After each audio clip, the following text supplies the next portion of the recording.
হাদিস তিরমিজি শরীফের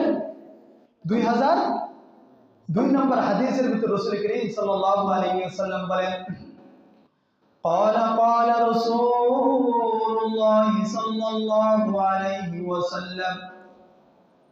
ما شيء أسفل في ميزان المؤمن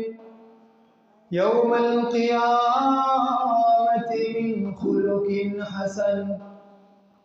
রাসূল করিম সাল্লাল্লাহু আলাইহি ওয়াসাল্লাম বলেন মা শাইউন এমন কোন জিনিস নাই আসফালু ফি মিজানিল মুমিন যেটা মুমিনের দাড়িপাল্লার ভিতর অধিক ভারী হবে ইয়াউমাল কিয়ামতি কিয়ামতের দিন মুমিনের আমলনামার দাড়িপাল্লা অধিক ভারী করবে এমন কোন জিনিস নাই মিন খুলুকিন হাসান উত্তম চরিত্র